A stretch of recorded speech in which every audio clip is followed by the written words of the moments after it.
ആ ഗ്രൗണ്ടിൻ്റെ ചില ഭാഗങ്ങളിൽ മാത്രമേ വെളിച്ചമുള്ളൂ. ഒരു ട്യൂബ് ലൈറ്റ് കത്തിച്ചിട്ടിട്ടുണ്ടാവും. മുമ്പേ ഞാൻ ഓടുമായിരുന്നു. അപ്പം പുറകെ വരുന്നവർ പറയുന്ന, ഇവർ ഓടിക്കൊണ്ടിരിക്കുമ്പോൾ വർത്താനമൊക്കെ പറയുമല്ലോ, ചുമ്മാ തമാശ പറയും, എന്തെങ്കിലുമൊക്കെ പറഞ്ഞ് ഒന്നിച്ച് ഓടുക. അപ്പം ഒരാൾ പറഞ്ഞു, മുമ്പിൽ ഒരു പട്ടി ഓടി പോകുന്നുണ്ടാ എന്ന് പറഞ്ഞു. എടാ കടിക്കുവോ? അടുത്ത ഓടിയെത്തുമ്പോൾ ഇത് കടിക്കുവോ? ഇവർക്ക് നിഴല് മാത്രമേ കാണുന്നുള്ളൂ, അല്ലെങ്കിൽ വെളിച്ചമില്ലല്ലോ. അപ്പോൾ അവർ ഓർക്കുന്നത് ഇതൊരു പട്ടി ഓടുകയാണ്, എറിയണോ എന്ന് ഓർത്തിട്ട് ഒരുത്തനാണെങ്കിൽ ഒരു കല്ലെടുത്തിട്ട് എറിഞ്ഞു. എൻ്റെ അടുത്തുകൂടി ഒരു കല്ല് പോയി. ഞാൻ ഒച്ച ഉണ്ടാക്കിയിട്ട് പറഞ്ഞു, പട്ടിയൊന്നും അല്ല കേട്ടോ, ഇതൊരാളാണ്, ഓടുന്നതാണ് എന്ന് പറഞ്ഞു. എന്നിട്ട് ഞാൻ ആ വെട്ടത്തിൻ്റെ അവിടെ ഓടിച്ചെന്ന് നിന്നു.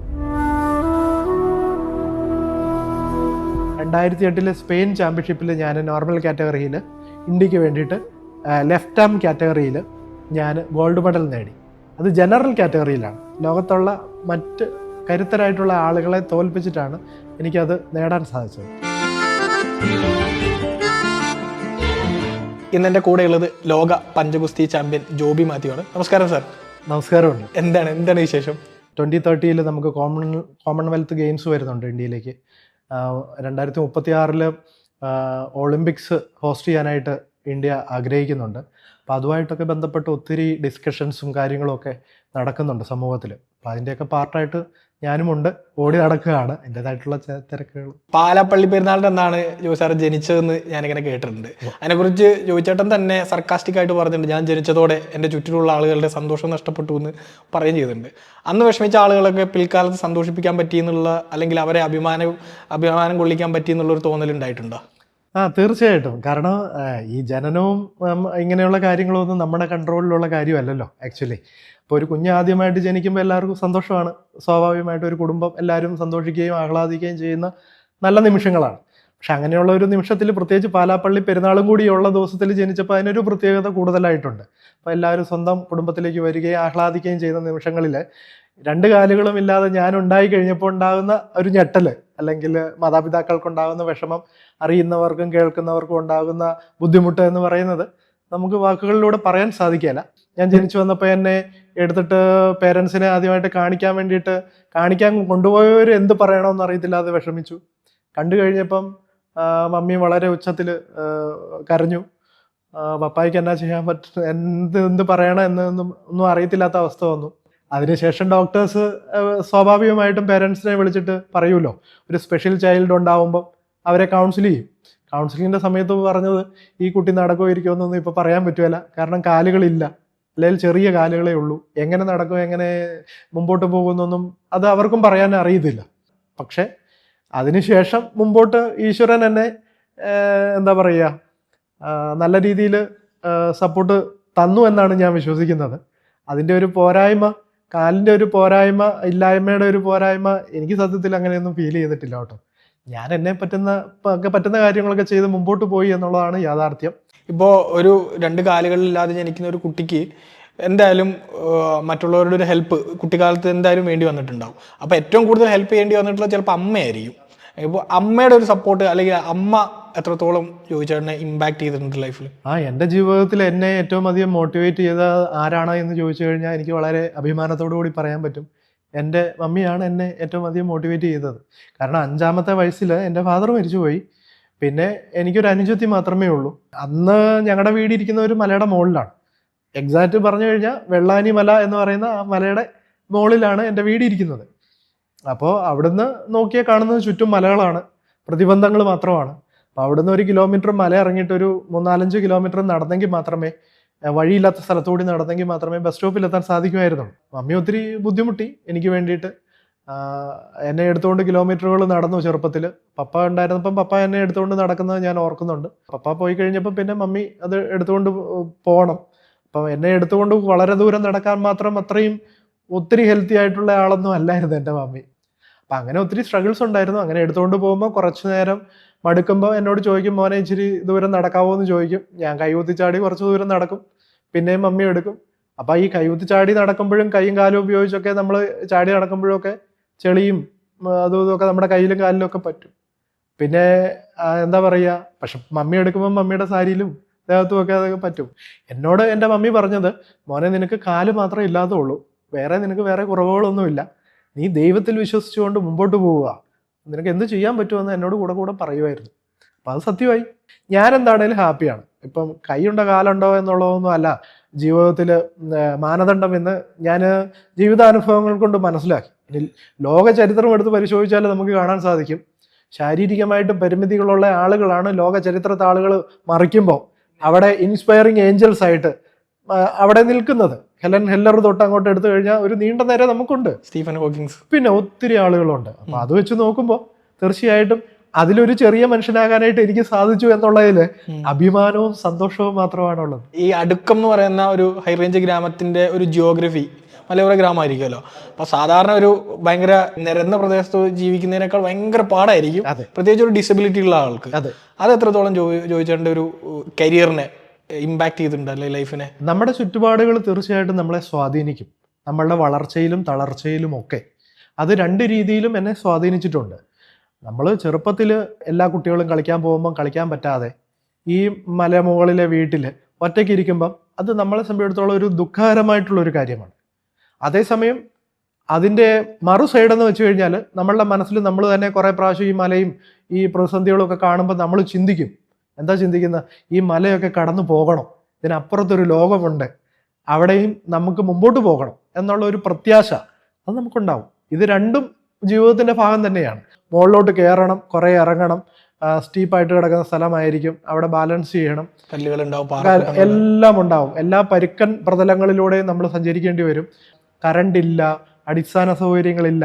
അപ്പം പ്രകൃതിയോട് മല്ലിട്ട് തന്നെ ജീവിക്കേണ്ട യഥാർത്ഥ ഒരു ഇതാണ്. സഖ്യപർവ്വത മലനിരകളിലെ ഒരു ഭാഗമാണ് അടുക്കവും മലമ്പ്രദേശം എന്ന് പറയുന്നത്.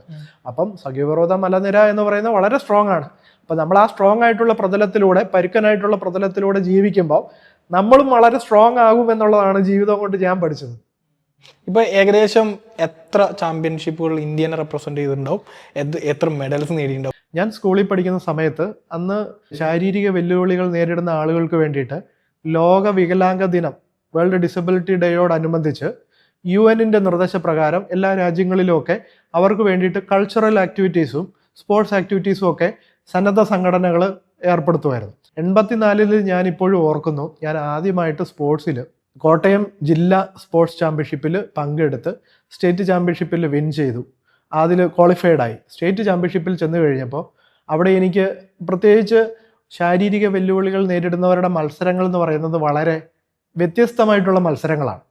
അതിൽ ഒന്നാമത്തെ മത്സരം എന്ന് പറയുന്നത് ഇരുന്നുകൊണ്ട്, അല്ലെങ്കിൽ വീൽ ചെയറിൽ ഇരിക്കുന്നവർ, അല്ലെങ്കിൽ കൈകുത്തി നടക്കുന്നവർ, അങ്ങനെയുള്ളവരുടെ സെഗ്മെൻ്റാണ്. അപ്പോൾ അവർക്ക് ആദ്യത്തെ മത്സരം എന്ന് പറയുന്നത് തിരി കത്തിക്കുക എന്നുള്ളതാണ്. മെഴുകുതിരി കത്തിക്കുക. അതായത് അതിൻ്റെ റൂൾ ഇത്രയേ ഉള്ളൂ, ഒരു തീപ്പെട്ടിക്കൊള്ളി കത്തിച്ച് നമ്മുടെ കയ്യിൽ തരും, അല്ലെങ്കിൽ നമ്മൾക്കൊരു തീപ്പെട്ടിക്കൊള്ളി കത്തിക്കാം. അത് കെട്ടുപോകുന്നതിന് മുമ്പ് അവിടെ ക്യാൻഡിൽസ് നിരത്തി വെച്ചിട്ടുണ്ടാവും. അത് പരമാവധി ക്യാൻഡിൽസ് നമ്മൾ തെളിയിക്കണം. ഏറ്റവും കൂടുതൽ ക്യാൻഡിൽസ് കത്തി നിൽക്കുന്ന ക്യാൻഡിൽസ് ഉള്ള ആള് വിന്നറാകും. അപ്പം എനിക്ക് ഈ മെഴുകുതിരി കത്തിക്കൽ എന്ന് പറയുന്ന ഒരു മത്സരം കേട്ടപ്പം തന്നെ ഭയങ്കര സന്തോഷമായി. എൻ്റെ വീട്ടിൽ കറണ്ട് ഇല്ല ആ സമയത്ത്. എക്സ്പേർട്ടാണ്, ഭയങ്കര എക്സ്പേർട്ടാണ്. കാരണം ഈ തിരി കത്തിച്ചും വിളക്ക് കത്തിച്ചും ഒക്കെ നമുക്കറിയാവുന്ന ഒരു ഏരിയയാണ്. അപ്പം അതിൻ്റെ ഒരു സന്തോഷം ഭയങ്കര മുഖത്തുണ്ട്. പരമാവധി കത്തിക്കാം എന്നുള്ളൊരു കോൺഫിഡൻസും ഉണ്ട്. പിന്നെ ആകെയുള്ളൊരു പ്രശ്നം, നമ്മൾ ഈ കത്തിക്കുന്ന സമയത്ത് കാറ്റ് വന്നു കഴിഞ്ഞാൽ ഒന്നും ചെയ്യാൻ പറ്റുമല്ലോ. റിയാലിറ്റിയും നമുക്കറിയാം. എനിക്കും എഴുതിരി കത്തിക്കാനായിട്ട് ആ തീപ്പെട്ടിക്കൊള്ളി കത്തിച്ച് ഞാൻ തന്നെ ഒരെണ്ണം കത്തിച്ചു കഴിഞ്ഞപ്പം അത് കെടാതിരിക്കാനായിട്ട് ഞാൻ പ്രത്യേകം ശ്രദ്ധിച്ചു. അത് നല്ലവണ്ണം കത്തിച്ചിട്ട് പിന്നെ പരമാവധി സ്പീഡിൽ ഞാൻ കത്തിച്ചു.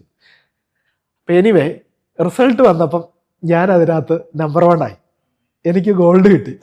അങ്ങനെ പങ്കെടുത്ത ആദ്യത്തെ സ്പോർട്സ് ഈവൻറ്റിൽ ഒരു മെഴുകുതിരി കത്തിക്കൽ മത്സരം, അതായത് എൻ്റെ കായിക ജീവിതത്തിലെ ആദ്യത്തെ സ്പോർട്ട് എന്ന് പറയുന്നത് തന്നെ ഒരു തിരിതെളിക്കലായിരുന്നു. തിരി തെളിച്ചുകൊണ്ടാണ് ഞാൻ കായിക ജീവിതത്തിലേക്ക് 1984 കടന്നു വരുന്നത്. രണ്ടാമത്തെ ഈവന്റ് അത് കേട്ടപ്പോൾ എനിക്ക് അതിലും ഭയങ്കര സന്തോഷം തോന്നി. അതേ ചാമ്പ്യൻഷിപ്പ് 3 ഈവന്റിൽ ഒരാൾക്ക് പങ്കെടുക്കാം, അതിൽ കൂടുതൽ പറ്റുമല്ല. രണ്ടാമത്തെ ഈവന്റ് അനൗൺസ് ചെയ്തു. നമ്മുടെ ചെസ് നമ്പർ വെച്ചിട്ടാണല്ലോ ഇത് ഡിസൈഡ് ചെയ്യുന്നത്. ഒരു അമ്പയർ വന്നിട്ട് ഈ മത്സരം എങ്ങനെയാണ് എന്നുള്ളതിനെക്കുറിച്ചൊരു ബ്രീഫിംഗ് നടത്തി. അപ്പം അദ്ദേഹം വന്ന് പറഞ്ഞു, നിങ്ങളുടെ കയ്യിൽ ഒരു ക്രിക്കറ്റ് ബോൾ തരും, ഇങ്ങനെ ഒരു ലൈനുണ്ട്, ആ ലൈനിൻ്റെ പുറകിൽ നിങ്ങൾ ഇരുന്നോ നിന്നോ എങ്ങനെ വേണമെങ്കിലും അവിടെ നിന്നിട്ട് പരമാവധി ദൂരത്തേക്ക് നിങ്ങൾക്ക് ഈ പന്തെറിയാം, ബോൾ ത്രോയാണ്. അപ്പം ഇത് അറിഞ്ഞു കഴിഞ്ഞപ്പോൾ എനിക്ക് ഭയങ്കര സന്തോഷം, മെഴുകുതിരി കത്തിച്ചതിനേക്കാളും ഭയങ്കര സന്തോഷമാണ്. അന്നേ നമ്മുടെ ആംസ് സ്ട്രോങ് ആണ്. കാരണം ഞാൻ സ്വാഭാവികമായിട്ട് ഈ ആംസ് കൊണ്ടാണല്ലോ നടക്കുന്നത്, കൈകുത്തിയാണല്ലോ നടക്കുന്നത്. അപ്പം അതുകൊണ്ട് എൻ്റെ മലമുകളിലെ വീട്ടിലിരുന്നിട്ടുള്ള ഏക ഹോബി എന്ന് പറയുന്നത് ഈ കല്ലുകൾ ഇളക്കിയെടുക്കുക, മലയുടെ താഴേക്ക് എറിഞ്ഞു വിടുക, ഇത് കണ്ട് ആസ്വദിക്കുക. ഇതായിരുന്നു ആ സമയത്ത് എൻ്റെ ഒരു ഹോബി. അപ്പം അവർക്കൊരു കാൽക്കുലേഷൻ ഉണ്ടായിരുന്നു, അമ്പയേഴ്സിന് ഒരു കുട്ടി ഇത്രയേ എറിയുള്ളൂ, പ്രത്യേകിച്ച് ഫിസിക്കലി ചലഞ്ചഡായിട്ടുള്ള കുട്ടികൾ മാത്രമാണ് പങ്കെടുക്കുന്നത്. അപ്പോൾ അവർ വിചാരിച്ചതിലും പോയി നിന്ന് ഒരു മാക്സിമം ഡിസ്റ്റൻസ് ഇട്ടിട്ടാണല്ലോ അവർ പോയി നിൽക്കുന്നത്. ഒരു ലൈനൊക്കെ വെക്കും, ഒരാൾ ഇത്രയേ എറിയുള്ളെന്ന്. പക്ഷെ അവരുടെ ധാരണകളെ തിരുത്തി ഏറ്റവും ലാസ്റ്റ്, ഏറ്റവും ഗ്രൗണ്ടിൻ്റെ എന്താ പറയുക മധ്യഭാഗം കഴിഞ്ഞ് നിൽക്കുന്ന ആളുടെയും തലയ്ക്ക് മുകളിലൂടെ ഞാൻ എറിഞ്ഞു വിട്ടു. അപ്പോൾ അവരത് മാർക്ക് ചെയ്തു ആ ഡിസ്റ്റൻസ്. അതിലും എനിക്ക് ഗോൾഡ് കിട്ടി. മൂന്നാമത്തെ ഈവൻ്റ് എന്ന് പറയുന്നത് ക്രോളിംഗ് എന്ന് പറയുന്ന ഒരു ഈവൻ്റ് ആയിരുന്നു. അമ്പയർ വന്നിട്ട് പറഞ്ഞു, ഇതൊരു ഓട്ട മത്സരമാണ്, കൈയും കാലും ഉപയോഗിക്കാം, കൈയും കാലും കുത്തി ഓടുന്നവരുടെ ഓട്ട മത്സരമാണ്. 50 മീറ്ററാണ് ഇപ്പോഴത്തെ ദൂരം, ഫിനിഷിംഗ് പോയിന്റ്. അപ്പം ഞങ്ങൾ വിസിലടിക്കും, ഓൺ യുവർ മാർക്ക് പറയും, വെടി പൊട്ടും, അപ്പം നിങ്ങൾക്ക് ഓടാം. ആ വെടി പൊട്ടിയപ്പോൾ ഞാൻ കൃത്യമായിട്ട് ഓടി, തിരിഞ്ഞൊന്നും നോക്കാൻ സമയമില്ല. ഞാൻ ഓടി ഫിനിഷ് ചെയ്ത് കഴിഞ്ഞപ്പോഴാണ് ഞാനൊരു കാര്യം തിരിച്ചറിയുന്നത്, ഞാൻ തനിച്ചായിരുന്നു ഓടിയത്. ബാക്കിയുള്ളവരൊക്കെ സിവിയർ ഡിസബിലിറ്റി ഉള്ള ആളുകളാണ്, അവരൊക്കെ അങ്ങ് അകലേന്ന് ഓടി വരുന്നതേ ഉള്ളൂ. ക്രോളിംഗ് ഗ്രൂപ്പിൽ 10-25 വർഷം ഞാൻ കണ്ടിന്യൂസ് പിന്നീട് സ്റ്റേറ്റ് ചാമ്പ്യൻ ആയിരുന്നു. പിന്നീട് അങ്ങോട്ട് പല ഈവൻറ്റുകളിലാണ്. പഞ്ചഗുസ്തി ഉണ്ടായിരുന്നു. സ്കൂളിൽ പഠിക്കുമ്പോൾ പഞ്ചഗുസ്തി എന്നെ ഒരു കൂട്ടുകാരൻ പറഞ്ഞു വന്നു, പഞ്ചഗുസ്തി പിടിച്ചു. 10ാം ക്ലാസ് കഴിഞ്ഞപ്പോൾ അതിനെ സീരിയസ് ആയിട്ട് എടുത്തു.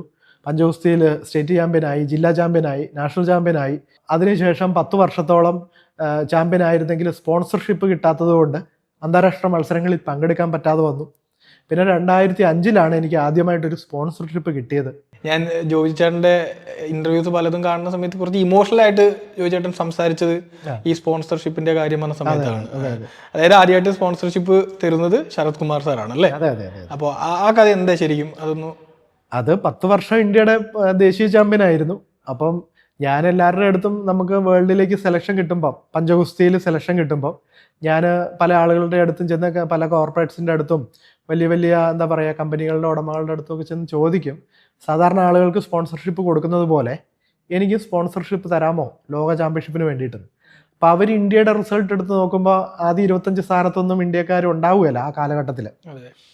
ഞാനൊരു ശാരീരിക വെല്ലുവിളി ഉള്ള ഒരാളാവുമ്പോൾ ഈ ഒരു മത്സരത്തിൽ പോയി ജനറൽ കാറ്റഗറിയിലൊക്കെ പോയി പിടിച്ചു കഴിഞ്ഞാൽ ഞാൻ ഒരു വേൾഡ് മെഡലിസ്റ്റ് ആകുമെന്ന് ആരും വിശ്വസിക്കുന്നുണ്ടായില്ല. അപ്പം ഇതൊക്കെ ആ സമയത്തെ ചലഞ്ചായിരുന്നു. അപ്പം അതുകൊണ്ട് എല്ലാ പ്രാവശ്യവും എനിക്ക് നാഷണൽ ചാമ്പ്യൻഷിപ്പിൽ വിൻ ചെയ്യുമ്പം സെലക്ഷൻ വരും വേൾഡ് ചാമ്പ്യൻഷിപ്പിലേക്ക് പോകാനായിട്ട്. അപ്പം നമ്മൾക്ക് അന്ന് കാലഘട്ടത്തിൽ ജോലിയും ഒന്നും ഇല്ലാത്തത് കൊണ്ട് ഇത്രയും വലിയൊരു തുക നമ്മുടെ കയ്യിൽ നിന്ന് എടുത്ത് പോകാനായിട്ട് സാധിക്കില്ല. അപ്പോൾ പല ചാമ്പ്യൻഷിപ്പുകളും പോയില്ല. പിന്നെ ഒത്തിരി ചാമ്പ്യൻഷിപ്പ് പലരും സ്പോൺസർഷിപ്പ് തരാമെന്ന് പറഞ്ഞു, അവസാന നിമിഷമാകുമ്പോൾ പിന്നെ അവർ അതിനകത്ത് നിന്ന് പിന്മാറും. അങ്ങനെ ഒത്തിരി പ്രാവശ്യം. അപ്പം ഞാൻ ഓർത്തു, എന്തെങ്കിലും എനിക്കൊരു അവസരം ഇന്ത്യയെ പ്രതികരിക്കാനായിട്ട് കിട്ടും. കിട്ടുന്ന സമയത്ത് നമ്മളുടെ ബെസ്റ്റ് ചെയ്യാം എന്ന് വിചാരിച്ച് ഞാൻ എൻ്റെ പ്രാക്ടീസും കാര്യങ്ങളും മുമ്പോട്ട് കൊണ്ടുപോയിക്കൊണ്ടേയിരുന്നു. അങ്ങനെ ഒരു 10 വർഷം വെയിറ്റ് ചെയ്തപ്പോഴാണ് എനിക്ക് ഒരു ഇന്ത്യൻ എക്സ്പ്രസ്സിൽ എന്നെക്കുറിച്ചൊരു ആർട്ടിക്കിൾ വന്നു. ആ റിപ്പോർട്ട് കണ്ടിട്ടാണ് തമിഴ്നാട്ടിൽ നിന്നും ശരത് കുമാർ സാറ് എന്നെ വിളിക്കുന്നത്. അപ്പോൾ ഇത്ര അച്ചീവ്മെൻറ്റ്സ് ഉള്ള ഒരാൾ എന്തുകൊണ്ടാണ് ഇങ്ങനെ പോകാൻ പറ്റാതെ ഇരിക്കുന്നത് എന്ന് അദ്ദേഹം എന്നോട് ചോദിച്ചു. അപ്പോൾ ഗവൺമെൻറ് ഒന്നും സപ്പോർട്ട് ചെയ്യുന്നില്ല എന്ന് ചോദിച്ചു. ആ കാലഘട്ടത്തിലൊക്കെ ഞാൻ ഒത്തിരി സ്പോർട്സ് കൗൺസിലിലും സ്പോർട്സ് അതോറിറ്റീസിൻ്റെ അടുത്തുമൊക്കെ ഒത്തിരി കയറി ഇറങ്ങി നടന്നിട്ടുണ്ട്. പക്ഷേ ഒരു പ്രീസീഡൻസ് ഇല്ലാത്തതുകൊണ്ട്, ഒത്തിരി ആളുകളില്ലാത്തതുകൊണ്ടും അവരൊക്കെ ഹെൽപ്ലെസ് ആയിരുന്നു. അപ്പോൾ അപ്പോഴാണ് ശരത് കുമാർ സാർ എനിക്കൊരു സ്പോൺസർഷിപ്പ് തന്നത്. ആ സ്പോൺസർഷിപ്പ് കൊണ്ടാണ് ഞാൻ 2005 ജപ്പാനിൽ നടന്ന ലോക പഞ്ചഗുസ്തി ചാമ്പ്യൻഷിപ്പിൽ പങ്കെടുക്കുന്നത്. അങ്ങനെ ആ മത്സരം സമാപിച്ചപ്പം എനിക്ക് 3 ലോക മെഡലുകൾ, 3 ബ്രോൺസ് മെഡലുകൾ, 1 ശാരീരിക വെല്ലുവിളികൾ നേരിടാത്ത അല്ലെങ്കിൽ ജനറൽ കാറ്റഗറിയിൽ ഒരു ബ്രോൺസ് മെഡൽ നേടാനായിട്ടും 2 ഇടത് കൈക്കും വലത് കൈക്കും പാരാ കാറ്റഗറിയിൽ നേടാനായിട്ടും എനിക്ക് സാധിച്ചു എന്നുള്ളതാണ്. 3 ലോക മെഡലുകളുമായിട്ടാണ് ഞാൻ തിരിച്ചു വന്നത്. ശരത് കുമാർ സാറിനെ ആദ്യമായിട്ട് കണ്ടൊരു മൊമെന്റ് ഓർമ്മയുണ്ടോ? അദ്ദേഹം ഒരു ചിത്രത്തിൻ്റെ ഷൂട്ടിങ്ങുമായി ബന്ധപ്പെട്ട് കൊച്ചിയിൽ വരുമെന്ന് എന്നോട് പറഞ്ഞായിരുന്നു. അപ്പോൾ എന്നോട് പറഞ്ഞു എന്നെ വന്ന് കാണണമെന്ന് പറഞ്ഞു, വരുമ്പോൾ അറിയിക്കാമെന്ന് പറഞ്ഞു. അദ്ദേഹം പറഞ്ഞ പോലെ ഷൂട്ടിങ്ങുമായി ബന്ധപ്പെട്ട് കൊച്ചിയിൽ വന്നപ്പോൾ ലേ മെറിഡിയൻ ഹോട്ടലിലാണ് അദ്ദേഹം താമസിച്ചത്. അപ്പം എനിക്കന്നൊരു ആക്റ്റീവ സ്കൂട്ടറാണ് ഉള്ളത്. ഞാനത് ഓടിച്ച് ഞാൻ അവിടെ ചെന്നു, അദ്ദേഹത്തെ കണ്ടു. അദ്ദേഹം എന്നെ കൊണ്ടുപോയി റൂമിൽ കൊണ്ടുപോയി. അദ്ദേഹം തന്നെ ഒരു കോഫി മേക്ക് ചെയ്ത് എനിക്ക് കൊണ്ടുവന്ന് തന്നു. എന്നിട്ട് ഉടനെ തന്നെ അദ്ദേഹം എന്നോടൊപ്പം ഒരു ഫോട്ടോ എടുത്തു. എന്നിട്ട് അത് അദ്ദേഹത്തിൻ്റെ അന്നത്തെ സോഷ്യൽ മീഡിയയിൽ അദ്ദേഹം അത് അപ്ലോഡ് ചെയ്തു. ഞാനുണ്ടാവും കൂടെ, ജോബിയുടെ എല്ലാ കാര്യങ്ങൾക്കും എൻ്റെ സപ്പോർട്ട് ഉണ്ടാവും, ഈ ചാമ്പ്യൻഷിപ്പിന് ഞാൻ സ്പോൺസർ ചെയ്തോളാം, അതുകൊണ്ട് ധൈര്യമായിട്ടിരിക്കും, പ്രാക്ടീസ് മുമ്പോട്ട് കൊണ്ടുപോകൂ, മറ്റൊന്നും ചിന്തിക്കണ്ട, നമുക്ക് മെഡൽ നേടിക്കണം, അതാണ് ഏറ്റവും വലിയ കാര്യം, ജോബിയുടെ സ്വപ്നമൊക്കെ പൂർത്തിയാകും എന്ന് അദ്ദേഹം പറഞ്ഞു. വളരെ പോസിറ്റീവായിരുന്നു ആ മനുഷ്യന്. അപ്പം അത് മാത്രമല്ല, ചെന്നൈയുടെ അല്ലെങ്കിൽ തമിഴ്നാടിൻ്റെ ബോഡി ബിൽഡിംഗ് ചാമ്പ്യനും കൂടിയാണ് അദ്ദേഹം. സ്വപ്നം പോലെ ഫീൽ ചെയ്യുന്നു എനിക്ക്.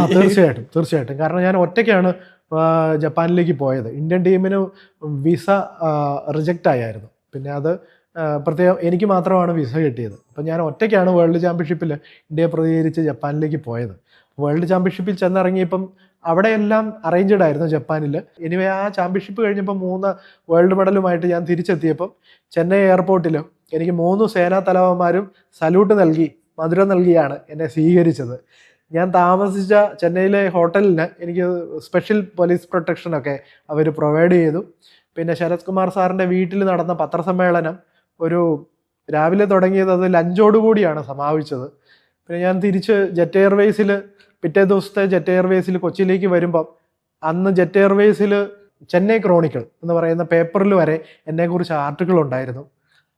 മാത്രമല്ല, കോക്പിറ്റിൽ നിന്നും ക്യാപ്റ്റൻ പറഞ്ഞു, വേൾഡ് മെഡലിസ്റ്റ് ആയിട്ടുള്ള ജോബി മാത്യു ഇന്ന് ഈ ജെറ്റിലുണ്ട്, എല്ലാവരും എന്താ പറയുക, അന്നുണ്ടായിരുന്ന പാസഞ്ചേഴ്സ് എല്ലാം കൈയടിക്കുകയും വലിയ ലെവലിലുള്ള ഒരു അപ്രിസിയേഷൻ തരികയൊക്കെ ചെയ്തു. അതൊക്കെ ജീവിതത്തിലെ വളരെ എന്താ പറയുക, ഏറ്റവും സന്തോഷകരമായിട്ടുള്ള നിമിഷങ്ങളായിരുന്നു. ഇത്രയും പോസിറ്റീവായിട്ട് സംസാരിക്കുന്ന ജോബി ചേട്ടൻ ഒരു ബൈറ്റിലോ ഇന്റർവ്യൂലോ പറയുന്നുണ്ട്, പണ്ട് പട്ടിയാണെന്ന് ഓർത്തിട്ട് ആളുകൾ എന്നെ കല്ലെറിഞ്ഞിട്ടുണ്ട് എന്ന് പറയുന്ന അത് സർക്കാസ്റ്റിക് ആയിട്ടാണ് പറയുന്നത്. സത്യത്തിൽ ചിരിച്ചുകൊണ്ടാണ് പറയുന്നത്. പക്ഷെ അത് എനിക്ക് പേഴ്സണലി അത് കേട്ടപ്പോൾ എനിക്ക് ചെറിയൊരു വിഷമം പോലെ തോന്നി. ശരിക്കും എന്തായിരുന്നു ആ സംഭവം? ചങ്ങനാശ്ശേരി SB കോളേജിൽ പഠിക്കണമെന്നുള്ളത് എൻ്റെ ജീവിതത്തിൻ്റെ വലിയൊരു ആഗ്രഹമായിരുന്നു. അങ്ങനെയാണ് ഞാൻ അവിടെ ചേരുന്നത്. അപ്പോൾ അവിടെ ചേർന്ന് കഴിഞ്ഞപ്പം 16-17 വയസ്സുള്ള ഒരു പ്രീ ഡിഗ്രിക്കാരൻ്റെ മനസ്സ് എന്ന് പറയുന്നത് നമ്മളുടെ ശരീരത്തിൻ്റെ ശക്തി വർദ്ധിപ്പിക്കണം, ജിമ്മിൽ പോകണം, ബോഡി ബിൽഡിങ് ചെയ്യണം, അല്ലെങ്കിൽ ഫിസിക്കൽ ആക്ടിവിറ്റീസിലെല്ലാം പങ്കെടുത്ത് നമ്മളുടെ കഴിവ് തെളിയിക്കണം. ആ ഒരു മൈൻഡായിരുന്നു ആ കാലഘട്ടത്തിൻ്റെ ഏറ്റവും വലിയ ട്രെൻഡ് എന്ന് പറയുന്നത്. അപ്പം ഞാനും ആ ഒരു ട്രെൻഡിനനുസരിച്ച് ജിമ്മിൽ പോകാൻ പരിശ്രമിച്ചു. അതുപോലെ തന്നെ ചെറുപ്പക്കാരൊക്കെ കുറേ പേര് എഴുന്നേറ്റ് രാവിലെ ഓടാൻ പോകും ഗ്രൗണ്ടിൽ. അപ്പം അങ്ങനെ ഞാനും കാലുകളില്ലെങ്കിലും ഓടുന്നതിന് എന്താ കുഴപ്പം, ഞാൻ ഈ പൂച്ചയൊക്കെ ഓടുന്ന പോലെ ഞാനും ഓടും. അത് നമ്മുടെ മനസ്സിൻ്റെ ഒരു സന്തോഷത്തിന് വേണ്ടിയിട്ട്, അല്ലെങ്കിൽ ഒരു ശരീരത്തിൻ്റെ ടെൻഡൻസിക്ക് വേണ്ടിയിട്ട്. അല്ലെങ്കിൽ എല്ലാവരും ഓടുമ്പോൾ ഞാൻ കൈകുത്തി ഓടുന്നു എന്നുള്ള ഒരു വ്യത്യാസം മാത്രമേ ഉള്ളൂ. അപ്പോൾ ഞങ്ങൾക്ക് വലിയൊരു ഷേക്സ്പിയർ തിയേറ്ററൊക്കെ ഉണ്ട് SB കോളേജിൽ. ആ തിയേറ്ററിൻ്റെ ഓഡിറ്റോറിയത്തിൻ്റെ മുമ്പിൽ കാവുകാട്ട് ഹാൾ എന്ന് പറയും, ആ ഹാളിൻ്റെ മുൻപിൽ വലിയൊരു ഗ്രൗണ്ടുണ്ട്. അവിടെയാണ് ക്രിക്കറ്റ് കളിക്കുന്നത്. അവിടെ തന്നെയാണ് മെയിനായിട്ടുള്ള ഒത്തിരി മത്സരങ്ങൾ, സ്പോർട്സ് ആക്ടിവിറ്റീസ് ഒക്കെ നടക്കുന്നത്. അപ്പം ആ ഗ്രൗണ്ടിൽ 4 മണിയാകുമ്പോൾ ഒത്തിരി പേര് ഓടാൻ പോകും. ഞാനും പുലർച്ചയിൽ. അപ്പം ഞാനും ഹോസ്റ്റലിൻ്റെ തൊട്ട് മുകളിലാണ് ആ ഗ്രൗണ്ട് ഉള്ളത്. അതുകൊണ്ട് ഞാനും ഓടാൻ വേണ്ടിയിട്ട് പോകും. പക്ഷേ അതിനകത്തുള്ള ഇത്, ആ ഗ്രൗണ്ടിൻ്റെ ചില ഭാഗങ്ങളിൽ മാത്രമേ വെളിച്ചമുള്ളൂ, ഒരു ട്യൂബ് ലൈറ്റ് കത്തിച്ചിട്ടുണ്ടാവും. അപ്പം ബാക്കി സ്ഥലങ്ങളിൽ നമുക്ക് ആളുകൾ ഇങ്ങനെ പോകുന്ന നിഴലുകൾ കാണാം എന്നുള്ളതല്ലാതെ ഗ്രൗണ്ട് ആയതുകൊണ്ട് തെളിച്ചമില്ല. അപ്പം അങ്ങനെ ഞാൻ ഇടയ്ക്കൊക്കെ പോയി ഓടും. അങ്ങനെ ചില ദിവസങ്ങളിൽ മറ്റ് ഹോസ്റ്റലുകളിലെ പിള്ളേർ മറ്റ് ഗ്രൗണ്ടുകൾ എന്തെങ്കിലും കാര്യത്തിൽ എൻഗേജ്ഡ് ആകുമ്പം അവർ ഞങ്ങളുടെ ഇവിടെ അടുത്തുള്ള ഗ്രൗണ്ടിൽ വന്നിട്ട് ഓടും. ഒത്തിരി ഗ്രൗണ്ടുകളുണ്ട് അവിടെ. അപ്പോൾ അറിവില്ലാത്ത കുറച്ച് പിള്ളേർ അന്നേ ദിവസം ഞങ്ങളുടെ ഗ്രൗണ്ടിൽ വന്ന് ഓടിക്കൊണ്ടിരിക്കുമ്പോൾ മുമ്പേ ഞാൻ ഓടുമായിരുന്നു. അപ്പം പുറകെ വരുന്നവർ പറയുന്ന, ഇവർ ഓടിക്കൊണ്ടിരിക്കുമ്പോൾ വർത്താനമൊക്കെ പറയുമല്ലോ, ചുമ്മാ തമാശ പറയും, എന്തെങ്കിലുമൊക്കെ പറഞ്ഞ് ഒന്നിച്ച് ഓടുക. അപ്പം ഒരാൾ പറഞ്ഞു, മുമ്പിൽ ഒരു പട്ടി ഓടിപ്പോകുന്നുണ്ടാ എന്ന് പറഞ്ഞു. അപ്പം ഞാനിത് കേൾക്കുന്നുണ്ട്. ഞാൻ പട്ടിയല്ല ഞാൻ മനുഷ്യരാണെന്ന് പറയാൻ പറ്റുമോ? പറയേണ്ട കാര്യമില്ലല്ലോ. പിന്നെ അടുത്ത ഇതെന്ന് പറഞ്ഞു കഴിഞ്ഞാൽ എടാ കടിക്കുവോ അടുത്ത ഓടിയെത്തുമ്പോൾ ഇത് കടിക്കുവോ എന്നുള്ളതാണ്. കാരണം ഇവർക്ക് നിഴല് മാത്രമേ കാണുന്നുള്ളൂ, അല്ലെങ്കിൽ വെളിച്ചമില്ലല്ലോ. അപ്പോൾ അവർ ഓർക്കുന്നത് ഇതൊരു പട്ടി ഓടുകയാണ്, പിന്നെ എങ്ങനെ ഒരു മനുഷ്യൻ ഓടുന്നതെന്ന് ഇമാജിൻ ചെയ്യാനും അവർക്ക് പറ്റുമല്ലോ. അപ്പം എറിയണോ എന്നോർത്തിട്ട് ഒരുത്തനാണെങ്കിലും ഒരു കല്ലെടുത്തിട്ട് എറിഞ്ഞു, എൻ്റെ അടുത്തുകൂടി ഒരു കല്ല് പോയി. അപ്പം ഞാൻ പറഞ്ഞു, ഞാൻ ഒച്ച ഉണ്ടാക്കിയിട്ട് പറഞ്ഞു പട്ടിയൊന്നും അല്ല കേട്ടോ, ഇതൊരാളാണ് ഓടുന്നതാണ് എന്ന് പറഞ്ഞു. എന്നിട്ട് ഞാൻ ആ വെട്ടത്തിൻ്റെ അവിടെ ഓടി ചെന്ന് നിന്നു. അപ്പോഴാണ് അവർ വന്ന് എന്നോട് സോറി പറഞ്ഞു, മനസ്സിലായില്ല കേട്ടോ, ക്ഷമിക്കണം. ഏഷ്യയിൽ എന്താ പറയുക, ഏഷ്യാഡ് നിയന്ത്രിച്ച ഒരു ഫിലിപ്പ് വടക്കേക്കുളം എന്ന് പറയുന്ന ഒരു ഫാദറായിരുന്നു അന്ന് അവിടെ ബാസ്കറ്റ് ബോൾ ടീമിൻ്റെ കോച്ച്. ഏഷ്യാഡ് നിയന്ത്രിച്ച റഫറിയാണ് ആ അച്ഛൻ അവിടുത്തെ പ്രൊഫസറായിരുന്നു. അപ്പോൾ എല്ലാവരും കളിക്കാൻ പോകുമ്പോൾ എനിക്കും ബാസ്കറ്റ് ബോൾ ഞാൻ കളിക്കാൻ പോകുമായിരുന്നു. പക്ഷേ എനിക്ക് ഇത്രയും പൊക്കമുള്ളവരുടെ ഇടയ്ക്ക് ബാസ്ക്കറ്റ് ഇടുക എന്ന് പറയുന്നത് വലിയ ബുദ്ധിമുട്ടാണ്. അപ്പം ഞാൻ മനസ്സിലാക്കി ഇത് ഇച്ചിരി ടഫാണ്. പാസ് ചെയ്യാൻ പറ്റും, പക്ഷേ എനിക്ക് ബാസ്ക്കറ്റ് സ്കോർ ചെയ്യാൻ പാടാം. അപ്പം എല്ലാവരും കളി കഴിഞ്ഞ്, അത് എസ് ബി കോളേജിൽ വളരെ സ്ട്രോങ് ആയിട്ടുള്ള ബാസ്ക്കറ്റ് ബോൾ ടീമുണ്ട്. അപ്പോൾ അവരെല്ലാം കളിക്കുന്നത് ഞാൻ വാച്ച് ചെയ്തിരുന്നിട്ട് ഇവരെല്ലാം കളി നിർത്തി പോയി കഴിയുമ്പോൾ ഈ ബോൾ എടുത്ത് ഞാൻ തന്നെ ബാസ്ക്കറ്റ് ചെയ്യും. അങ്ങനെ ഒരു അരമണിക്കൂറെങ്കിലും എല്ലാ ദിവസവും ഞാൻ പോയി കളിക്കും. അങ്ങനെ ഞാനൊരു സ്കില്ലുണ്ടാക്കിയെടുത്തു. അതായത് ഈ 3 പോയിന്റ് കിട്ടുന്ന ആ ലൈനിന് പുറത്തിറങ്ങി നിന്നിട്ട് വളരെ ദൂരേക്ക് ബാസ്ക്കറ്റ് എറിഞ്ഞാൽ വീഴും. അതൊരു 5-6 മാസം കൊണ്ടാണ് ഞാൻ അങ്ങനെ ഒരു സ്കില്ലുണ്ടാക്കിയെടുത്തത്. പിന്നെ ഞാൻ ഇവരോടൊപ്പം കളിക്കുമ്പം അവർക്കൊരു ഉറപ്പുണ്ട്, ജോബിയുടെ കയ്യിൽ പന്ത് കൊടുത്താൽ ബാക്ക് പാസ് കൊടുത്തു കഴിഞ്ഞാൽ ജോബി ഇടുന്നത് മിക്കവാറും 3 ആയിരിക്കും. 3 ഇടാൻ വലിയ പാടാണ്, ബാക്കി റൺ ചെയ്തൊക്കെ കൊണ്ടുപോയിടാം.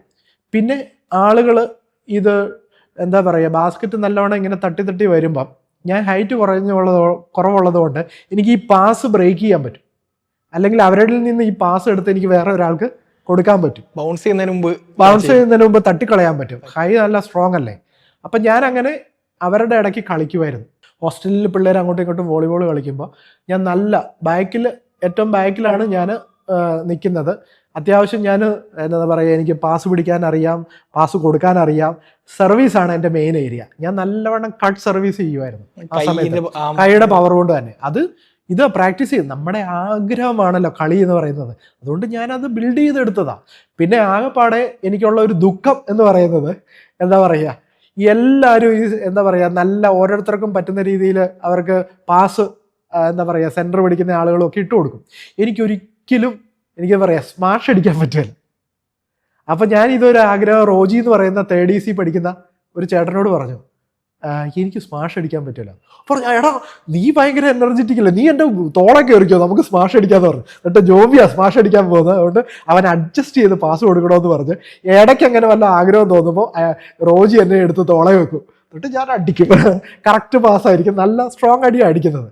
അങ്ങനെ ഇടയ്ക്കൊക്കെ ആഗ്രഹം പൂർത്തീകരണം ഉണ്ടാകും, എന്താ പറയുക സ്മാഷ് അടിക്കാനുള്ള. അങ്ങനെയൊക്കെ കളിച്ച നാളുകളുണ്ടായിരുന്നു 92-94 കാലഘട്ടത്തിൽ എസ് ബി കോളേജിൽ. ഇപ്പൊ കേരളത്തെ റെപ്രസെന്റ് ചെയ്ത ആദ്യത്തെ വീൽ ചെയർ ഫെൻസിങ് താരമാണ് അല്ലേ? അതെ. ഇന്ത്യയിൽ തന്നെയാണ്, ഇന്ത്യയിലെ ആദ്യത്തെ ഫസ്റ്റ് വീൽ ചെയർ ഫെൻസറാണ്. ഈ ഫെൻസിംഗ് എന്നുള്ള ഒരു ഐഡിയ എപ്പോഴാണ് മനസ്സിൽ? ഒളിമ്പിക് ഈവന്റ് ആയിട്ടുള്ള ഒരു ഈവന്റ് തിരഞ്ഞെടുക്കാൻ വേണ്ടിയിട്ട് ട്രൈ ചെയ്തപ്പം എനിക്ക് ഈ ഫെൻസിങ് എന്നുള്ള ഒരു ഐഡിയ കിട്ടി. അപ്പം ഞാൻ നോക്കിയപ്പോൾ വൈകല്യമുള്ള ആളുകൾക്ക് വീൽ ചെയർ ഫെൻസിങ് ആണ് ഉള്ളത്. അപ്പം ഞാൻ ഓർത്ത് എന്തുകൊണ്ട് എനിക്ക് വീൽ ചെയർ ഫെൻസിങ് ചെയ്തുകൂടാ. അപ്പം അങ്ങനെ ആലോചിച്ച് ഞാൻ വീൽ ചെയർ ഫെൻസിങ്ങിനെ കുറിച്ചുള്ള ഇൻഫർമേഷൻസ് ഒക്കെ നെറ്റിൽ നിന്ന് ഡൗൺലോഡ് ചെയ്തെടുത്തു. അപ്പോൾ എനിക്ക് മനസ്സിലായി വീൽ ചെയറിൽ ഇരുന്നുകൊണ്ട് വീൽ ചെയർ ഫെൻസിങ് ചെയ്യാം. അപ്പോൾ അതിനു വേണ്ടിയിട്ട് ഞാൻ എന്ത് ചെയ്തതെന്ന് വെച്ച് കഴിഞ്ഞാൽ, അന്ന് ഞാൻ എറണാകുളം ലോ കോളേജിൽ പഠിക്കുന്ന സമയമാണ്. ആ ലോ കോളേജിലെ പഠനം കഴിഞ്ഞിട്ട് ഞാൻ നേരെ തിരുവനന്തപുരത്തിന് പോയി. അവിടെ ഒരു കോച്ചിനെ കണ്ടുപിടിച്ചു, ഈ ഫെൻസിങ്. എൻ്റെ ആഗ്രഹം പറഞ്ഞു. അതിൻ്റെ ഒരു അൾട്ടിമേറ്റ് ലക്ഷ്യം എന്ന് പറയുന്നത് 2004 ഈ ഏതൻസ് പാരാലിമ്പിക്സിന് ക്വാളിഫൈ ചെയ്യുക എന്നുള്ളതായിരുന്നു. അപ്പോൾ അവിടെ ചെന്ന് എൻ്റെ പ്രശ്നം, ഒന്ന് എനിക്ക് വീൽ ചെയർ ഇല്ല, 2 വാളുകളില്ല, മെറ്റാലിക് ജാക്കറ്റ് ഇല്ല, ഫെൻസിങ് എക്യുപ്മെൻറ്റ്സ് ഒന്നുമില്ല. അപ്പോൾ ആ കാലഘട്ടത്തിൽ അവിടെ ഫെൻസിങ് ചെയ്തുകൊണ്ടിരുന്ന ആളുകൾ അവരുടെ സ്പെയർ ആയിട്ടുള്ള വാളുകളും എക്യുപ്മെൻറ്റ്സും ഹെൽമറ്റും ജാക്കറ്റും ഒക്കെ തന്നിട്ട് അതിലാണ് ഞാൻ പ്രാക്ടീസ് ചെയ്തുകൊണ്ടിരുന്നത്. എന്നിട്ട് ഞാൻ ഗവൺമെൻറ്റിലേക്ക് എഴുതി, എനിക്കൊരു വീൽ ചെയർ വേണം, വീൽ ചെയർ ഫെൻസിങ് ചെയ്യാനാണ്. അപ്പം ഗവൺമെൻറ് പറയും അങ്ങനെ പ്രൊവിഷനൊന്നും ഇല്ലയെന്ന് പറഞ്ഞു.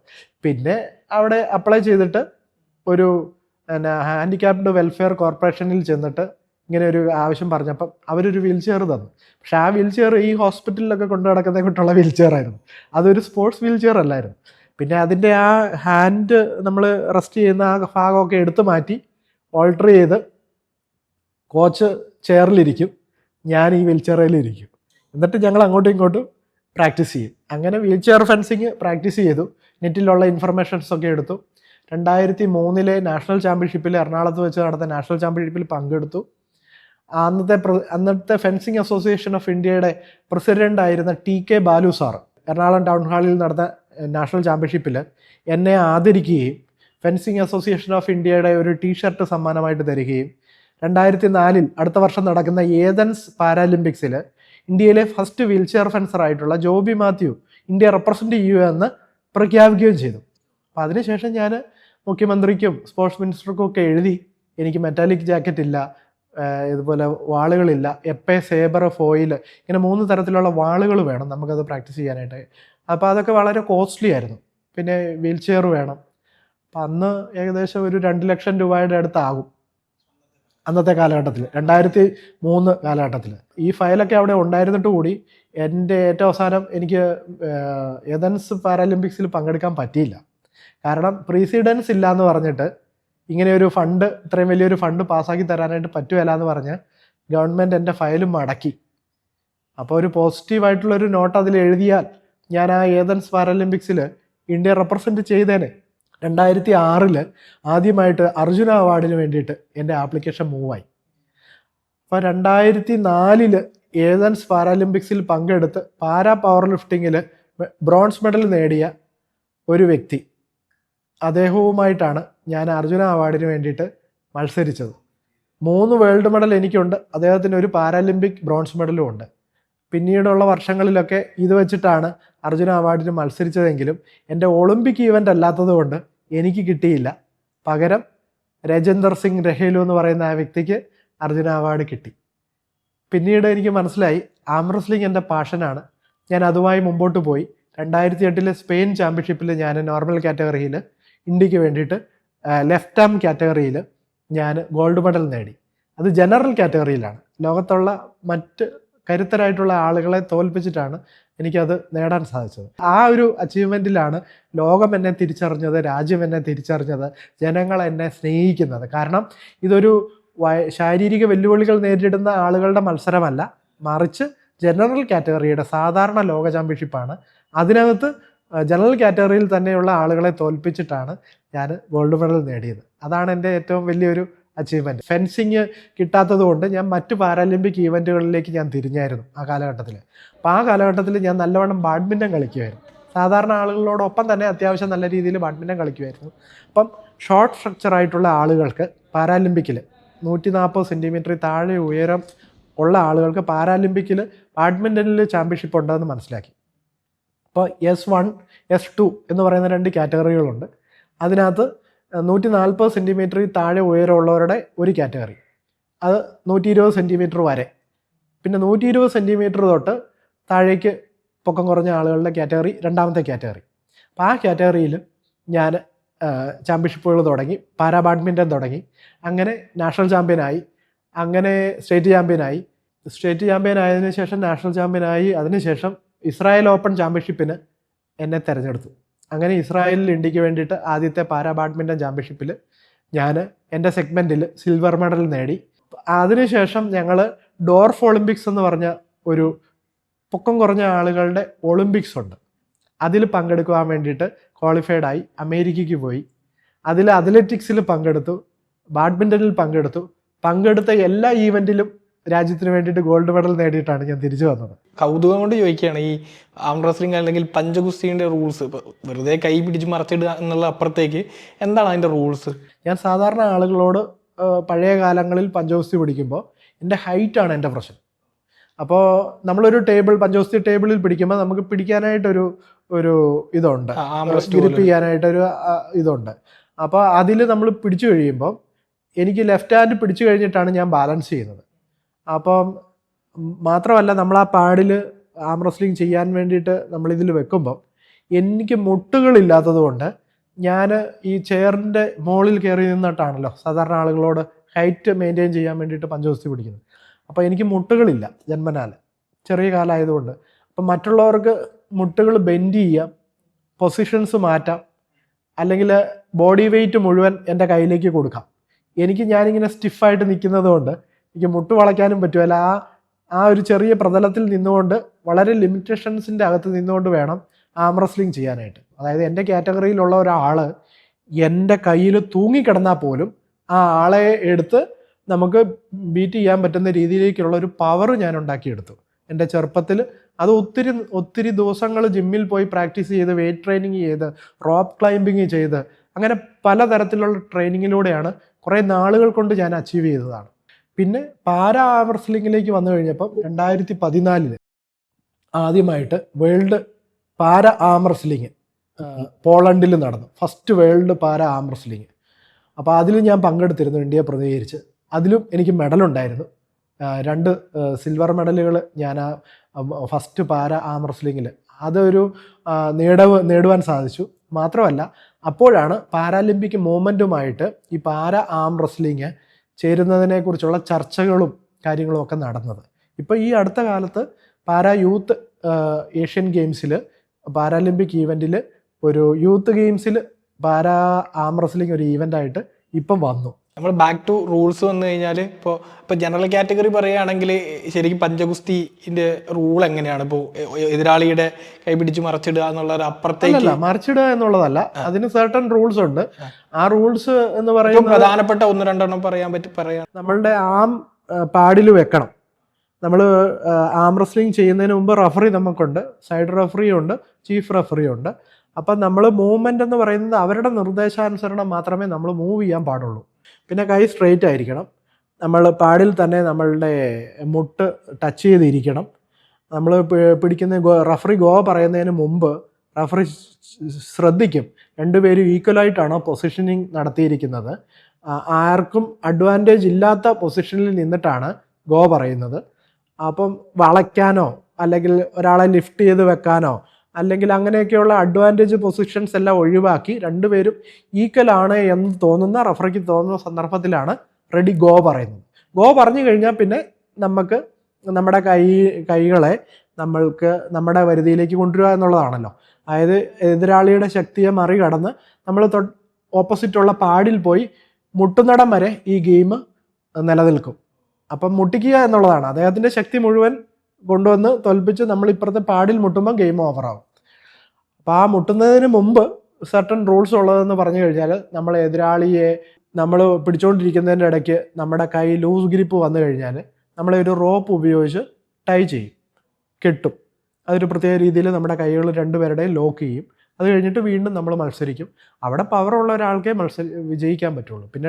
പിന്നെ അതിനകത്ത് ടെക്നിക്കലായിട്ട് ടോപ്പ് റോൾ ചെയ്യുന്നവരുണ്ട്. അതായത് ഫിംഗറിൻ്റെ പവർ മാത്രം ഉപയോഗിച്ച് മുകളിലൂടെ എതിരാളിയെ തോൽപ്പിക്കുന്നവരുണ്ട്, ഹുക്ക് ചെയ്യുന്നവരുണ്ട്. അങ്ങനെ പല ശൈലിയിലാണ് ഓരോരുത്തർ ചെയ്യുന്നത്.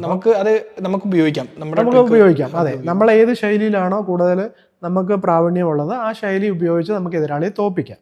ഞാൻ കൂടുതലും ചെയ്യുന്നത്, ഞാൻ ഒത്തിരി നേരം ചില മത്സരങ്ങളൊക്കെ ഹുക്ക് ചെയ്ത് കുറേ നേരം കിടക്കും. പരമാവധി ഞാൻ സ്പീഡിൽ തീർക്കാനായിട്ടാണ് നോക്കുക. പക്ഷേ പാരാ ആം റെസ്ലിംഗ് കൂടുതലും ഹുക്കിലാണ്, കൂടുതലും വലികളിലാണ് കൂടുതലും കുടുങ്ങി കിടക്കുക. അപ്പം കൂടുതൽ കരുത്തുള്ള ആളെ വലിച്ചിടാനായിട്ട് പറ്റും. പിന്നെ അത് ഒരാളുടെ കൈ ഗ്രിപ്പ് ചെയ്യുമ്പോൾ നമുക്കറിയാം ആൾ എത്രമാത്രം കരുത്തനാണ് എന്നുള്ളത് എക്സ്പീരിയൻസ് കൊണ്ട് നമുക്ക് മനസ്സിലാകും. അപ്പോൾ ഇത് ഒരു കൈക്കരുത്തിൻ്റെ മാത്രം ഒരു ഗെയിമല്ല, നമ്മൾ ചിന്തിച്ചും കൂടി വേണം കൃത്യമായിട്ട് എതിരാളികളെ കൃത്യമായിട്ട് റെസ്പെക്റ്റ് ചെയ്ത് ചിന്തിച്ച് റൂൾസ് നമ്മൾ പാലിച്ച് വളരെ ജെന്റിലായിട്ട് കളിക്കേണ്ട ഒരു ഗെയിമാണ്. പക്ഷേ ഈ ഗെയിമിനെ ഞാൻ ഇഷ്ടപ്പെടാൻ കാര്യം എന്ന് പറഞ്ഞു കഴിഞ്ഞാൽ, ഇതിന് വേറെ ഒത്തിരി ഫിനാൻഷ്യൽ ബർഡനോ അല്ലെങ്കിൽ ഒത്തിരി എന്താ പറയുക എക്യുപ്മെൻസോ ഒന്നും ആവശ്യമില്ല. ഏതൊരു സാധാരണക്കാരനും പ്രാക്ടീസ് ചെയ്യാൻ പറ്റുന്ന ഒരു ഗെയിമാണ്. പണ്ട് ഞാൻ ഈ റിസർച്ചിൻ്റെ ഭാഗമായിട്ട് ജോയിച്ചേട്ടൻ നമ്മുടെ പ്രിയങ്ക ചോപ്രേൻ്റെ കൂടെയും രൺബീർ കപൂറിൻ്റെ കൂടെയും പഞ്ചഗുസ്തി ആം റെസ്ലിംഗ് ചെയ്യുന്ന ഒരു വീഡിയോ കണ്ടിരുന്നു. ആ പ്രോഗ്രാമിൻ്റെ ഓർമ്മകൾ എന്തൊക്കെയാണ്? ശരിക്കും ഞാൻ പങ്കെടുത്ത ഒരു റിയാലിറ്റി ഷോയാണ്, എൻ്റർടൈൻമെൻറ്റ് കെലിയെ കുച്ച് ബി കരേഗ എന്ന് പറഞ്ഞ ആ ഒരു റിയാലിറ്റി ഷോ. അപ്പോൾ അത് ഒത്തിരി റിയാലിറ്റി ഷോകളിൽ എന്നെ വിളിച്ചിട്ടുണ്ട്.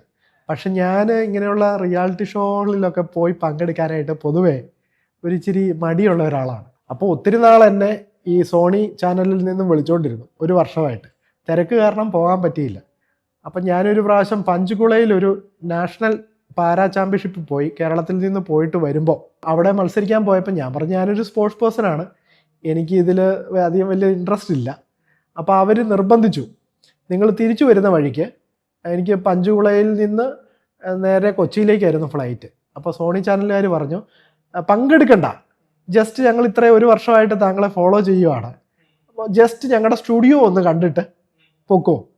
അപ്പോൾ ഫ്ലൈറ്റ് എന്താ പറയുക, ഹരിയാനയിൽ നിന്നും നേരെ കൊച്ചിക്ക് എടുത്തത് അവർ മാറ്റി. അവർ പറഞ്ഞു മുംബൈ ആക്കി, മുംബൈ വന്നിട്ട് ജസ്റ്റ് കൊച്ചിക്ക് അറേഞ്ച് ചെയ്യാമെന്ന് പറഞ്ഞു. അങ്ങനെ ഞാൻ സോണി ചാനലിൻ്റെ സ്റ്റുഡിയോ കാണാൻ വേണ്ടിയിട്ട് പോയി. വളരെ വലിയ ഒത്തിരി നമ്മൾ അതിശയിക്കുന്ന തരത്തിലുള്ള പ്രോഗ്രാംസൊക്കെ അവിടെ ഷൂട്ട് ചെയ്യുന്നു. അതൊക്കെ കണ്ടു കഴിഞ്ഞപ്പോൾ എന്നോട് പറഞ്ഞു ഇങ്ങനെയുള്ള ഒരു പ്രോഗ്രാമിലാണ് എന്നെ വിളിച്ചിരിക്കുന്നത്, കുറച്ച് നേരേ ഉള്ളൂ, ആം റെസ്ലിംഗും ഒക്കെ ചുമ്മാ ഒരു കുറച്ച് നല്ല ഇൻസ്പയറിങ് നിമിഷങ്ങൾ സ്പെൻഡ് ചെയ്യാൻ വേണ്ടിയിട്ടാണ്. ഞാൻ പറഞ്ഞു ഞാനിപ്പം കേരളത്തിലേക്ക് പോവുകയാണ്, അടുത്ത ആഴ്ച നിങ്ങൾ അറേഞ്ച് ചെയ്യുവാണെങ്കിൽ ഞാൻ വരാം, സഹകരിക്കാമെന്ന് പറഞ്ഞു. അങ്ങനെ ഒരു സ്പെഷ്യൽ എപ്പിസോഡിലാണ് ഞാൻ അതിൽ പങ്കെടുത്തത്. അത് വലിയ 40 രാജ്യങ്ങളിൽ അത് ടെലികാസ്റ്റ് ചെയ്തു, 17 തവണ അത് റീടെലികാസ്റ്റ് ചെയ്ത ഒരു നല്ല നിമിഷങ്ങളായിട്ട് തീർന്നു. പിന്നെ പ്രിയങ്ക ചോപ്ര, രൺബീർ കപൂർ, ഫറാഖ് ഖാൻ, അനു മല്ലിക്, ഇങ്ങനെ നമ്മുടെ ഇന്ത്യൻ സിനിമയിലെ ഏറ്റവും മുൻനിരയിൽ നിൽക്കുന്ന സംവിധായകരെയും നടിമാരെയൊക്കെ പരിചയപ്പെടാനും അവരോട് മിങ്കിൾ ചെയ്യാനായിട്ടൊക്കെ പറ്റി. പിന്നീട് രാജ്യത്ത് ഞാൻ പഞ്ചാബിലൊക്കെ മത്സരിക്കാൻ പോയപ്പോൾ എന്നെ രാത്രിയിൽ എൻ്റെ മുഖം കണ്ടാൽ പോലും ആളുകൾക്ക് തിരിച്ചറിയാൻ പറ്റുന്നുണ്ടായിരുന്നു. അവിടെ എന്നോട് ചോദിക്കും എൻ്റർടൈൻമെൻറ്റ് കെലിയെ കുഷ്പി കരേഗ, അതിനകത്തുള്ള ആളല്ലേ എന്ന് ചോദിക്കും. പിന്നീട് ഒത്തിരി ആ ഷോയിലൂടെ ഒത്തിരി ഒരു എന്താ പറയുക ഒരു പബ്ലിസിറ്റി എനിക്ക് കിട്ടി. ഇടയ്ക്ക് മമ്മൂക്കയായിട്ടൊന്ന് പഞ്ചഗുസ്തി വിളിച്ചിരുന്നു തോന്നുന്നല്ലേ? തീർച്ചയായിട്ടും. അതെന്തായിരുന്നു പരിപാടി? അത് മമ്മൂക്കയുടെ കരളി ചാനലിൻ്റെ ഒരു അവാർഡ് ഫംഗ്ഷൻ ആയിരുന്നു. മമ്മൂക്കയാണല്ലോ ചെയർമാൻ. അപ്പം സമൂഹത്തിൽ പ്രചോദനാത്മകമായിട്ട് അച്ചീവ്മെൻറ്റ്സ് നേടിയിട്ടുള്ള സമൂഹത്തിലെ വിവിധ നിലകളിൽ നിന്നുള്ള ആളുകളെ വാർത്താമാധ്യമങ്ങളിൽ വന്ന വാർത്തകളിലൂടെ ചെയർമാനും ബന്ധപ്പെട്ട കുറേ ആളുകളും കുറച്ച് ആളുകളെ സെലക്ട് ചെയ്യും. അങ്ങനെ യാദർശികമായിട്ട് എന്നെ സെലക്ട് ചെയ്തു. അടുത്ത ചാമ്പ്യൻഷിപ്പുകൾ ഏതൊക്കെയാണ്? 2028 ലോസ് ഏഞ്ചലസ് ഒളിമ്പിക്സിലേക്ക്, പാരാലിമ്പിക്സിലേക്ക് തയ്യാറെടുത്തുകൊണ്ടിരിക്കുന്ന ഒരു കായിക താരമാണ് ഞാൻ. അപ്പം ഇപ്പോൾ നാഷണൽ ചാമ്പ്യൻഷിപ്പ് തുടങ്ങി, ഇനിയിപ്പം ഖേലോ ഇന്ത്യ നാഷണൽ ഗെയിംസ് ഉണ്ട് അടുത്ത മാസം. അതിനുശേഷം മലേഷ്യയിൽ ഒരു വേൾഡ് കപ്പ് വരുന്നുണ്ട്, വേൾഡ് ചാമ്പ്യൻഷിപ്പ് വരുന്നുണ്ട്. പിന്നെ ഒത്തിരി വേൾഡ് ഇൻ്റർനാഷണൽ ചാമ്പ്യൻഷിപ്പുകൾ ബാക്ക് ടു ബാക്ക് വരുന്നുണ്ട്. അതിനൊക്കെ വേണ്ടിയിട്ട് തയ്യാറെടുത്തുകൊണ്ടിരിക്കുകയാണ്. ഇപ്പോൾ എൻ്റെ വേൾഡ് ലെവലിൽ 152 കിലോ ആണ് ഞാൻ ഉയർത്തി വെച്ചേക്കുന്ന എൻ്റെ പെർഫോമൻസ്. അതിനെ ഇനി കൂടുതലാക്കണം, കുറച്ചും കൂടി വെയിറ്റ് ഉയർത്തണം. 59 കിലോയിലാണ് ഞാൻ മത്സരിക്കുന്നത്. അപ്പം നമ്മുടെ 3 ഇരട്ടിയെങ്കിലും ഭാരം ഉയർത്തി പാരാലിമ്പിക് മെഡലിലേക്ക് രാജ്യത്തെ എത്തിക്കണമെന്നുള്ളതാണ് എൻ്റെ ആഗ്രഹം. അപ്പം അതിനു വേണ്ടിയിട്ട് എല്ലാ ദിവസവും കഠിനമായിട്ട് പരിശീലിച്ചുകൊണ്ടിരിക്കുകയാണ്. പിന്നെ ഞാൻ വർക്ക് ചെയ്യുന്നത് ഭാരത് പെട്രോളിയത്തിലാണ്. അപ്പം അവിടെ നിന്നൊക്കെ നല്ല സപ്പോർട്ടുണ്ട്. 2008 സ്പെയിനിൽ പോകുന്നത് ജോലിയിൽ കയറിയതിന് ശേഷമാണ്. സന്തോഷം ചേട്ടാ സംസാരിക്കാൻ പറ്റിയതിൽ. കാരണം ഇത്രയും അച്ചീവ്മെൻറ്റ് കിട്ടിയ ഒരാളെ കൂടുതൽ ആളുകളിലേക്ക് എത്തിക്കാൻ പറ്റിയതിൽ സന്തോഷം. ഒരുപാട് മെഡലുകൾ കിട്ടട്ടെ, ഒരുപാട് അച്ചീവ്മെൻറ്റ്സ് ഇനിയും വരട്ടെ. പരിശ്രമിക്കുന്നവരോടൊപ്പം മാത്രമേ വിജയം ഉണ്ടാവുള്ളൂ, പരിശ്രമിക്കുന്നവരോടൊപ്പം മാത്രമേ ഈശ്വരനും നിലനിൽക്കുകയുള്ളൂ. അപ്പം നിങ്ങൾക്ക് എല്ലാവർക്കും ഓൾ ദ ബെസ്റ്റ്.